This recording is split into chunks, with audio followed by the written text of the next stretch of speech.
Good morning, everybody. My name is Jim Campbell. I'm Maryland State President of AARP. I want to thank you for being here today as we talk about the 2020 census. Later this week, the U.S. Census begins sending the 2020 mailer to more than 350 million Americans and their households across the country. The census numbers help us determine how federal aid is distributed, how legislative and congressional districts are determined, and it determines a lot of other things too, like where business is located based on population. For this reason, AARP is a partner with the census. We consider this extremely important for Maryland residents, and we're encouraging all Maryland residents to participate. Let me just give you two numbers. Since the last census, Maryland has received $16 billion in federal aid, and that's based largely on the census dollars. Programs like Medicaid, medical assistance, SNAP, things like that. So it's really important. But an even more important number was the Maryland State Department of Planning estimated that there were 53,000 people not counted last time, and that figure cost Maryland $1 billion. So what we hope to accomplish this time is to close that gap, to get everybody counted across the state, and actually AARP is committed to doing it across the country. So we're excited you're here today to help us get that message out. For those of you that got this packet, I just wanted to go through this packet real quickly with you. On the right-hand side in the back is these programs that AARP has said are very important to senior citizens that are based on the census. So that's the beginning of the programs. There are more. And then there's a press release. AARP does major study released in the end of February. And the study showed there's a lot of concern about the census among people. 70% of the population aren't aware of the census and what's going to be involved. So that's one reason we're here today, to make people aware of the census and the potential for scamming or fraud. And that we're really fortunate to have the Attorney General with us today.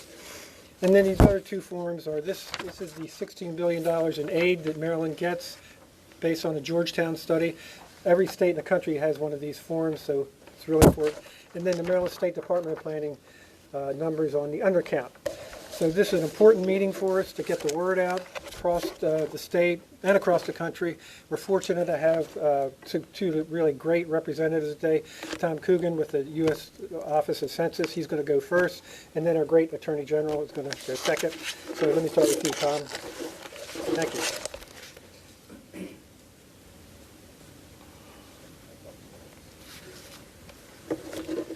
Good morning. Thanks, Jim, for actually inviting us. And on behalf of our regional director of the Philadelphia region, Fernando Armstrong, who could not be with us today, thanks to the Maryland State AARP, Jim Campbell, for inviting us to discuss this important, serious topic as far as scams. I first want to share that the U.S. Census Bureau is committed to making the 2020 census quick, easy, and safe for all.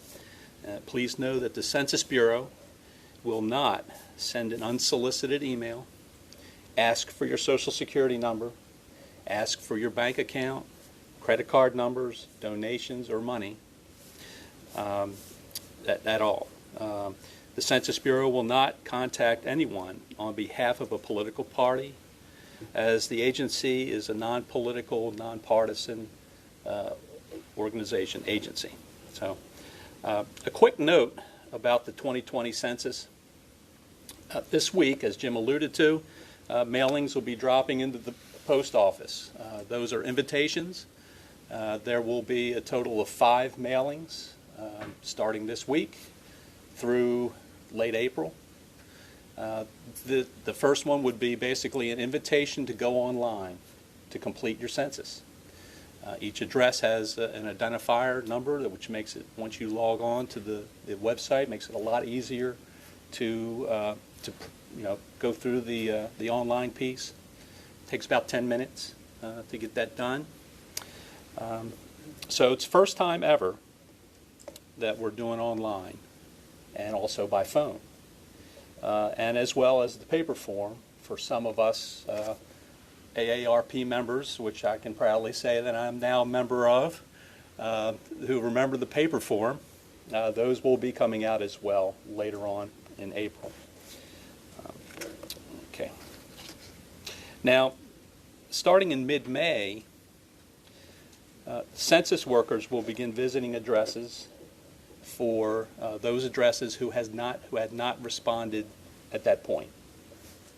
So, a question that folks really would need to know is, what will a census worker look like? They should have a black bag with the census logo on that bag.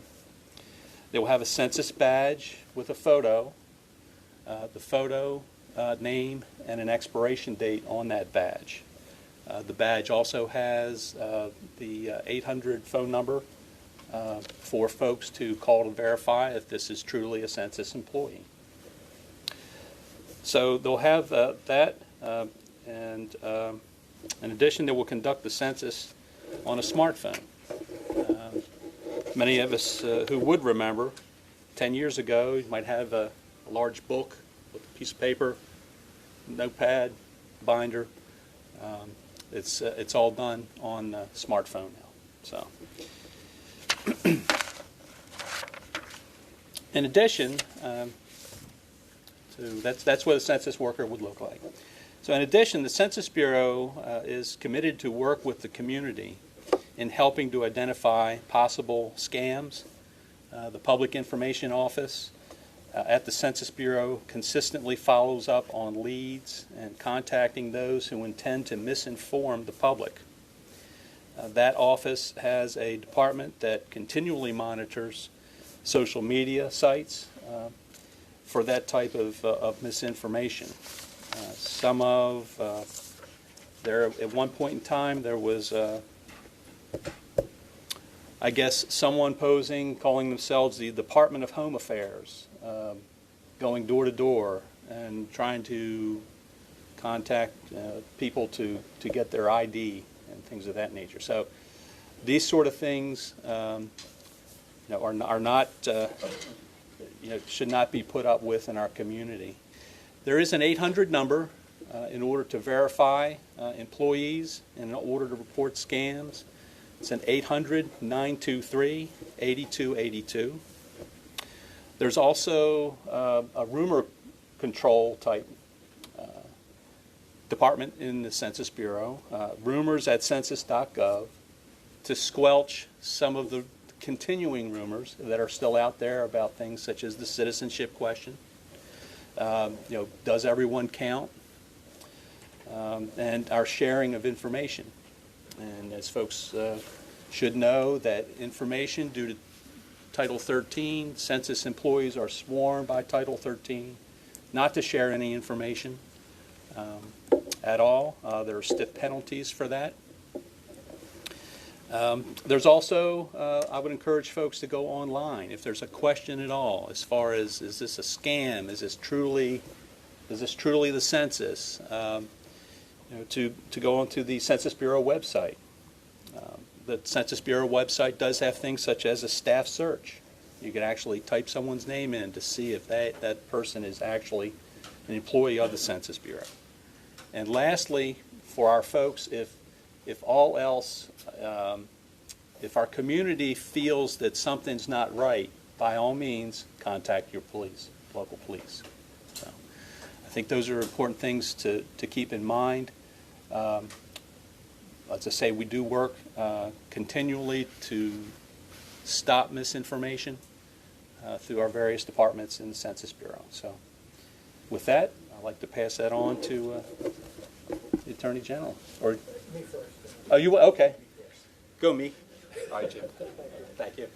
No, I wanted the honor of introducing Brian. I have the pleasure of working in his office on Consumer Hotline about scams and frauds and things like that. And his office does an outstanding job on that. And I guess one of the things I've learned since being with AARP is last year there was $3 billion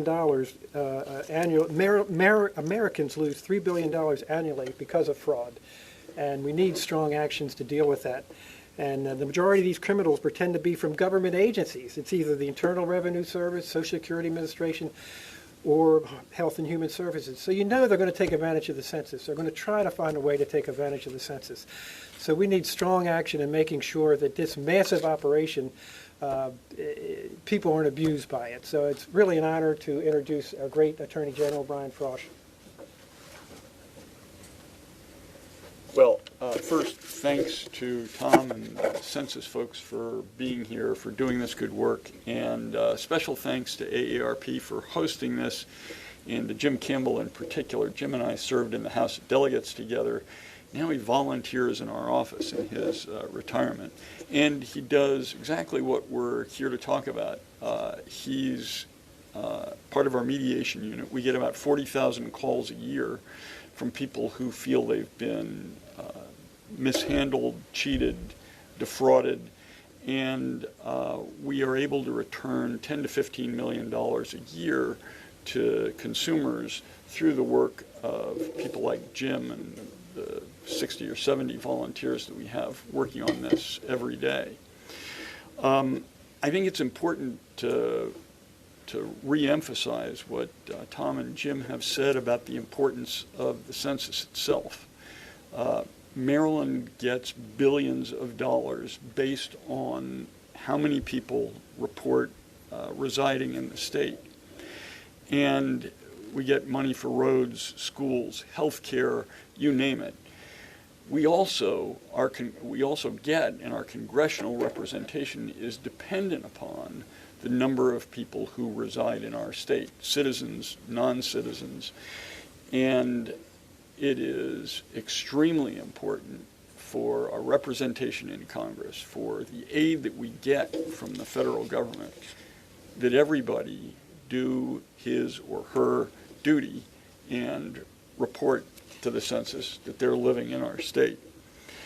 As I said a minute ago, a big part of our mission is to prevent Marylanders from being ripped off, defrauded, scammed. And the census presents a wonderful opportunity for people who are trying to steal your money or steal your identity. The decennial census happens just once every 10 years, and the scams that we anticipate that people will face will affect those who are new to the census, but folks who've responded to it many times before. Tom said this, but let me reiterate this. The census will ask you how many people live in your home. What kind of a home is it? Is it an apartment? Is it a single-family home? They'll ask for your telephone number. They'll ask for your age, name, date of birth, gender, ethnicity for each person who lives in the home, and they'll ask for the relationships of the people who live in the home. But it will not ask you whether you're a citizen of the United States. Our office was involved in the litigation that prevented that from happening. We thought it would be very destructive to the response that the census will receive from citizens in Maryland and around the country. And census, the folks who are coming to your door, will not ask you if you're a citizen.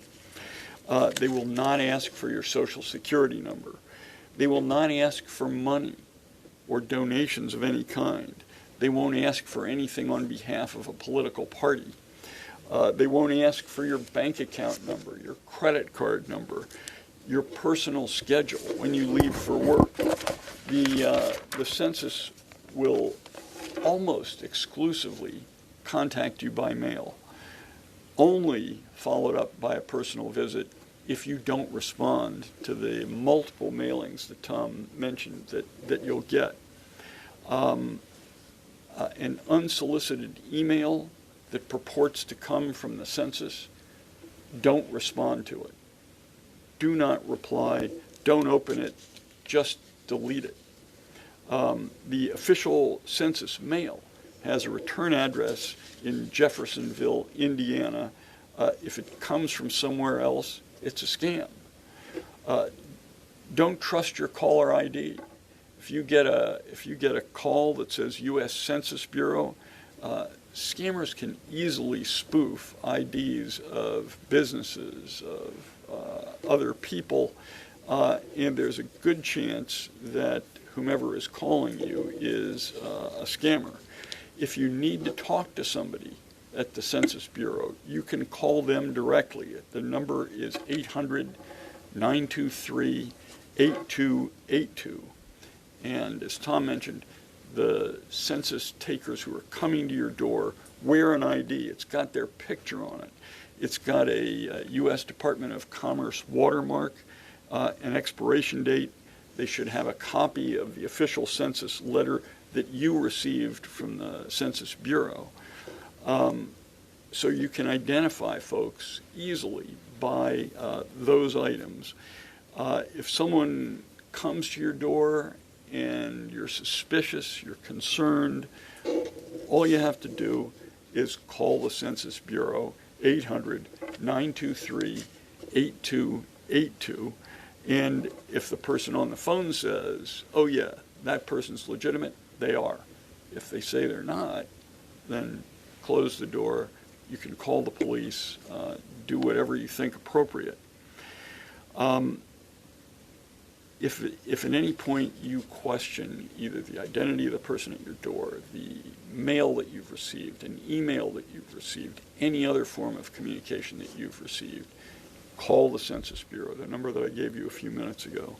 The official census website is www.census.gov, not .com, not .org, .gov, census.gov. Don't click on any other links to any other website. Those are scams. And finally, if you think you've been the victim of a scam related to the census or otherwise, you can call our consumer hotline. And that number is 410-528-8662. 410-528-8662. Someone like Jim or one of our other folks who help people who've been defrauded will get on the phone, we'll help you, meet with you in person. We'll do everything we can to make sure that your identity, that your money is safe. So again, thanks very much to AARP, to the Census. Appreciate it. Thank you, Brian. I just want to emphasize that AARP did this national study last February. It was published, and it said about 35% of the people surveyed weren't sure of what a census scam would be and weren't sure that they weren't supposed to give their Social Security number. So the reason we're doing this today is make sure people know that they're not going to, the census is not going to ask for Social Security numbers, driver's license, things like that. So please make that message clear. But the other message we want to make clear also is it's really important to participate in the census. Maryland needs it, the country needs it. It's important to planning, it's important to our government and our way of life. So we're encouraging all people to really do the census. If there's concerns about fraud, you've been given some numbers. AARP has a fraud hotline, and that number is, oh, here it is.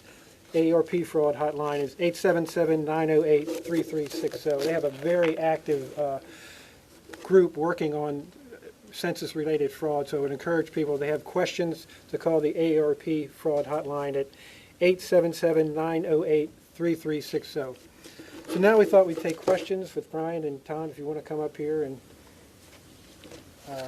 anybody have any questions? And yes, ma'am.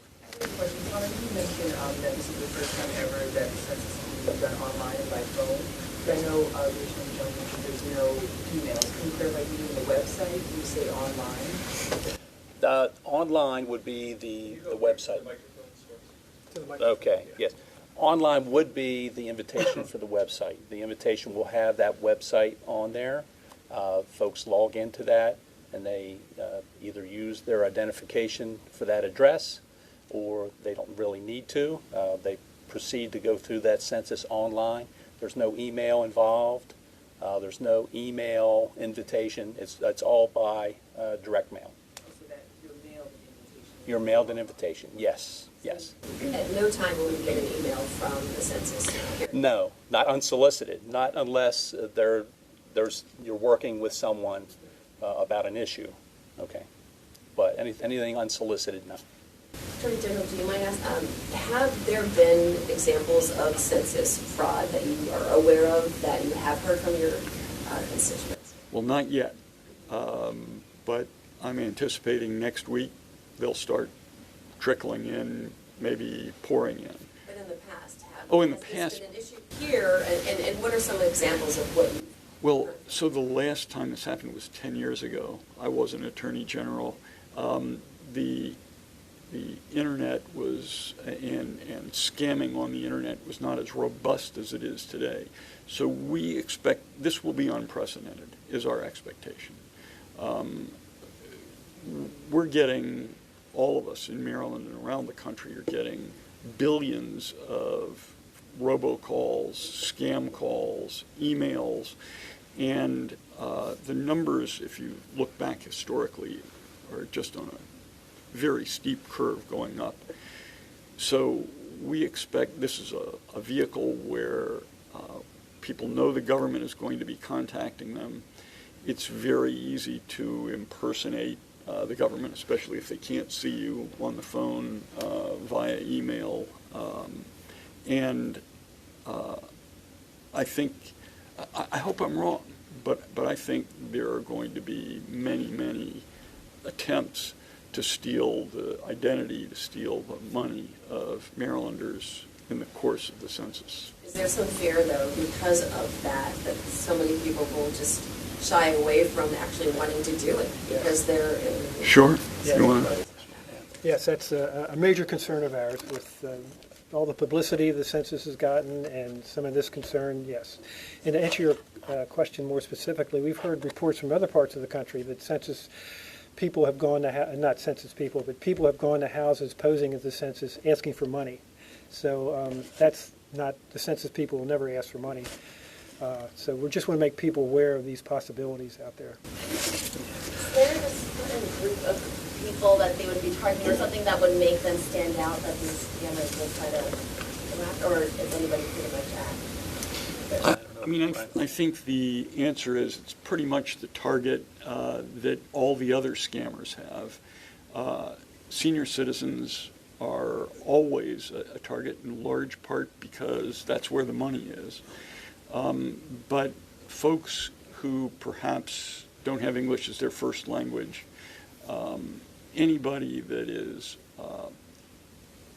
vulnerable in any way, likely to be the ones that these folks will target. But I think they'll be, I think everybody in the state needs to be on their toes and aware of what's going on. And 2 points on that. I think that it probably would be, and I'm not an expert, it would probably be more of a broad attempt to get everybody. I can't tell you how many times I've received messages about, how I'm going to be arrested if I don't pay this, that, or the other. So it's kind of one of those things. The second thing would be, in order to make yourself feel secure, in order for us to be secure as citizens, as respondents, rather, to the census, do it online. That way, you won't have to worry about a phone call. You don't have to worry about somebody knocking on your door. Do it online. Do it on phone. If you are a respondent with some language needs, I believe there are 15, 17 different languages by phone. We can do the census for you. So if we use those methods, it hopefully would cut out a lot of the potential scamming.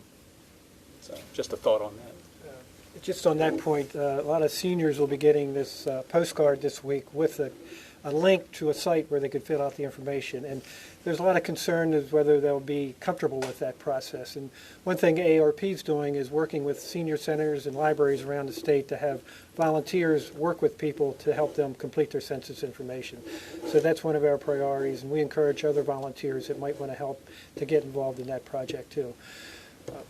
And I also wanted to mention there is this initial mailing of the postcard with the link, but there will also be 4 other contacts with the public to try to get them involved in the process if they choose not to get involved in the first contact. So it's going to be important that people take advantage of that at some point, and the last step along the way, I think, is an enumerator visits the person's house. Correct. After 5 mailings, the last 2 would actually include a paper form, the old type form. If after that there is not a response from that address, we would be sending out an enumerator to knock on the door to verify the address, to try and get the census information that we all need to make sure that everyone gets counted. And they'll have a badge? And that, yes, they will have a badge, as we have alluded to, with the photo, expiration date, name, phone number on the back, also which is the same phone number that we've been mentioning here. So. Anybody else? There's some kind of safeguards for the online, and people like still write someone else's name in, and kind of fraud or adding extra people's names, saying, "Oh, this is my address." Well, the interesting thing with the census is it is a self-response, and we trust our citizens to respond as they should, and be truthful as they should. We have a very large department at the Census Bureau in Suitland that actually goes through the responses and matches them up. If someone's trying to kind of cook the books and add to numbers of people that live in a particular area, we're going to find that the actual respondent is going to file as well. So then we have the issue of, okay, so we have two responses, and then that's what this department does. It takes that and it kind of figures out through a lot of different methods, what is the accurate response. So. You guys have a sample of the postcard that we're all going to be getting? No, I do not. Unfortunately, I guess I'm not at a level to where I was privy to that. So. We do have the questionnaire, the census form. Yes. I just want to ask, any more questions? I think one of the things I wanted to mention that we keep running into ARP with our 900,000 members across the state when we have meetings is there's a lot of concern about government and what will happen with that information, and how do you restore confidence in people that that information is going to be confidential and not used for other purposes? We just keep mentioning that we are bound by Title 13. The information on a census is confidential and sealed for 72 years, which I believe at some point in time was someone's estimate of what a generation would be. Because we know that there may be some folks in the room here that do a little genealogy. So one of the things that we say to respondents to do the census is go ahead and do it for your unborn grandchildren, so they can look back and see what grandma or grandpa did. But the Title 13 has heavy penalties for each of us census employees. 5 years in prison, $250,000 penalty. So it is an oath. We take an oath. It's an oath for life that census takers take that. It's important when we're doing training. We talk about that extensively in our trainings, about what that really means and the civic responsibility of employees of the census actually going out and getting the information from respondents. So I hope that somewhat answers your question, Jim. And if a person doesn't complete the information, is there a fine or anything if they don't do the census? No, Yeah. there is no fines for that. No. Good. Any other questions? Yes. Are there any other risks to Good question. or reasons why they would be vulnerable, aside from not being comfortable with the online or any other vulnerabilities?